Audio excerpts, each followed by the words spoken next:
Hello guys, मैं आपके लिए क्लास ट्वेल्थ का लेके आ गया हूँ फिज़िक्स।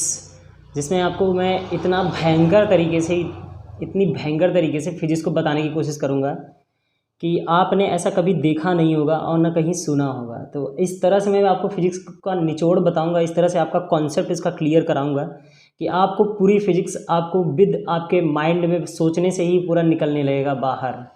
आपके दिमाग में इतनी तगड़े तरीके से मैं फिज़िक्स को डालूँगा कि आप देखते ही देखते फिज़िक्स के खुद ज्ञाता बन जाएंगे, खुद अपने किताब के आप खुद एक राइटर होंगे। तो बने रहिए मेरे साथ और चलिए लेट्स इन्जॉय करते हैं फिज़िक्स को और मेरे साथ। तो सबसे पहले आप देखिए, हम जो चालू करने वाले हैं उसका नाम है इलेक्ट्रोस्टैटिक। तो सबसे पहले हम इलेक्ट्रोस्टैटिक की बात करेंगे। स्टैटिक होता क्या है? स्टैटिक का मतलब जैसा मैंने लिखा हुआ है, आपने देख रहे हैं कि स्टैटिक का मतलब रुका हुआ होता है। हम ट्वेल्थ फिजिक्स में दो चीज़ों का नॉलेज रहना बहुत ही ज़रूरी है। तो जो इसमें हम पढ़ते हैं वो तीन चीज़ें पढ़ते हैं। वैसे तो स्टैटिक पढ़ते हैं और डायनेमिक पढ़ते हैं और मॉडर्न फिजिक्स पढ़ते हैं। तो सबसे पहले जो पहला चैप्टर है स्टार्ट हम करने वाले हैं वो हमारा है इलेक्ट्रोस्टैटिक। इलेक्ट्रोस्टैटिक में हमें पढ़ना क्या होता है? तो सबसे पहले पढ़ना होता है हमें चार्ज के बारे में, इलेक्ट्रिक फोर्स के बारे में, फिर इलेक्ट्रिक फील्ड के बारे में, वोल्टेज के बारे में और कैपेसिटर, और भी बहुत सारी चीज़ें स्टैटिक में आते हैं। बट हमें जो पढ़ना है बेसिकली वो हमें charge, electric force, electric field और वोल्टेज और कैपेसिटर के बारे में पढ़ना है। तो सबसे पहले जो शुरुआत करने वाले हैं हम यहाँ आपको शुरुआत करने वाले हैं कॉन्सेप्ट ऑफ चार्ज से। असल में ये चार्ज आया कहाँ से और चार्ज बना कहाँ से? ये चार्ज जो आप लिख लिख के पता नहीं कैसे, बहुत सारे ऐसे मैंने टीचर देखे, ट्विटर देखे, ऑनलाइन ऑफलाइन पे, सब पता नहीं कैसे सब सिर्फ लिखवाने पे जोर देते हैं। तो मैं आपको कॉन्सेप्ट पे जोर दूंगा कि आपका अगर एक बार कॉन्सेप्ट क्लियर हो जाए तो आप खुद उसके रचयिता होंगे, खुद उसके एक लेखक हो जाएंगे कि हम कैसे चीज़ों को बना रहे हैं और कैसे समझ के लिख पा रहे हैं। तो अब हम यहाँ पे चार्ज के बारे में पढ़ रहे हैं। तो चार्ज क्या है, कॉन्सेप्ट ऑफ चार्ज क्या है? जैसे कि चार्ज आया कहाँ से? तो चार्ज आया तब, जैसे हम जहाँ तक जानते हैं कि भाई न्यूक्लियस होता है और न्यूक्लियस के बाहर में जो हमारी होती हैं वो कक्षाएँ होती हैं। तो जो कक्षाएँ होती हैं उसमें इलेक्ट्रॉन चक्कर लगाते रहते हैं। तो नाभिक का काम होता है जो इलेक्ट्रॉन होते हैं जो कक्षाओं में चक्कर लगाते हैं उनको जकड़ के रखता है, पकड़ के रखता है, भागने नहीं देता है। तो नाभिक बेसिकली यही काम उसका मेन होता है। तो नाभिक के पास जो बहुत पास में इलेक्ट्रॉन है वो क्या होगा? वो नाभिक से बहुत ही ज़्यादा अट्रैक्टिव फोर्स के द्वारा बंधा होगा। तो जो जितने कम रेडियस पे होगा वो नाभिक उसको उतना ज़्यादा तरीके से दबोच के रखेगा। बट एक बात बताओ यार, जो बहुत ज़्यादा दूर होगा उसमें क्या होगा? जो बहुत ज़्यादा दूर होगा उसको इसको पकड़ पाने में जो उसका बल होगा वो थोड़ा कम लगेगा। तो और भी अगर मैं इसमें और सेल बनाता जाता, इसमें और कक्षाएँ बना जाता था तो नाभिक से वो और ज़्यादा दूर होता चला जाता। तो जो जितना ज़्यादा दूर होगा नाभिक उसको पकड़ पाने में सक्षम नहीं होगा। तो हम जो सबसे बाहर का जो कक्षा होता है, जो सबसे बाहर का सेल होता है उसे हम कहते हैं बैलेंस सेल। और अगर इसमें इलेक्ट्रॉन होता है हम कहेंगे बैलेंस सेल का इलेक्ट्रॉन, तो वाई कक्षा का इलेक्ट्रॉन, तो हम उसे कहते हैं वाई कक्षा का इलेक्ट्रॉन। तो जो बाहरी कक्षा का इलेक्ट्रॉन होगा वही भाग सकता है कि सबसे नज़दीक वाला जो नाभिक के पास में वो भाग सकता है? ज़रा बताइएगा। तो हाँ, सही बात है यार, सबसे ज़्यादा दूर होगा वो भाग पाने में बहुत ज़्यादा सक्षम होगा।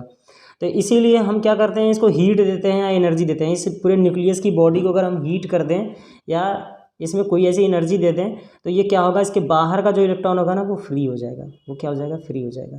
और जब इलेक्ट्रॉन हमारा फ्री हो जाता है तो उसे हम कहते हैं फ्री ऑफ इलेक्ट्रॉन, उसे हम कहते हैं मुक्त इलेक्ट्रॉन, हिंदी में कहते हैं मुक्त इलेक्ट्रॉन। अगर आपसे कोई पूछता है मुक्त इलेक्ट्रॉन की परिभाषा बताओ ना, तो ये जो सारा कॉन्सेप्ट देख रहे हो ना, ये मुक्त इलेक्ट्रॉन की ही परिभाषा है पूरा। तो परिभाषा पे हम नहीं जाएंगे बल्कि हम इसके कॉन्सेप्ट पे जाएंगे, असल में ये हो कैसे रहा है। तो इलेक्ट्रॉन जो फ्री हो गया उसे हम कहते हैं फ्री ऑफ इलेक्ट्रॉन। और हम अभी इसको जब पढ़ेंगे ना इलेक्ट्रोडायनेमिक में तो हम यही पढ़ते हैं कि भाई ये जो फ्री ऑफ इलेक्ट्रॉन होता है ना वो विद्युत धारा के प्रवाह का कारण होता है। तो कारण होता है विद्युत धारा के प्रवाह का। जो हमारा इलेक्ट्रिक करंट जो बहता है ना वो फ्री ऑफ इलेक्ट्रॉन के कारण ही बहता है। तो अभी हम इसे इलेक्ट्रोडायनेमिक में पढ़ने वाले हैं, अभी तो पढ़ने वाले हैं नहीं है। तो हम जैसा कि बात कर रहे हैं कॉन्सेप्ट ऑफ चार्ज के बारे में, तो फिर चार्ज के बारे में चलते हैं। तो एक बात तो यहाँ क्लियर हुई कि यार इलेक्ट्रॉन जिस सेल से हमारा निकला है, जिस बॉडी से निकला है, वो इलेक्ट्रॉन निकला जिस कक्षा से निकल जाता है वो हमारा क्या हो जाता है? पॉजिटिव। तो जिस बॉडी से इलेक्ट्रॉन निकला है या जिस कक्षा से निकला है वो हो जाता है हमारा पॉजिटिव चार्ज। और इलेक्ट्रॉन जहाँ जाएगा या जिस बॉडी में जाएगा वो हमारा क्या हो जाता है? Negative charge. तो यार बॉडी से निकला है फिर भी चार्ज एक शब्द आया, और बॉडी में जाएगा तो भी एक शब्द आया चार्ज। चार्ज को हिंदी में आप जैसा कि जानते हो आवेश कहते हैं।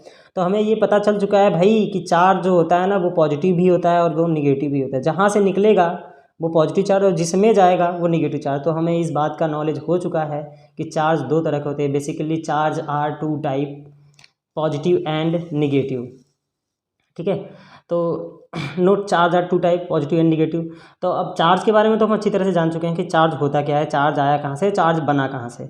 यहीं अब जहाँ भी चार्ज की बात आएगी वो फ्री ऑफ इलेक्ट्रॉन ही होगा, और जिस बॉडी से निकला होगा वो पॉजिटिव होगा, और जिस बॉडी में जाएगा वो निगेटिव होगा। ये कॉन्सेप्ट कभी भी बदलने वाला नहीं है, आप दुनिया के किसी भी बुक में या किसी भी एक्सपेरिमेंट में पढ़ लीजिए।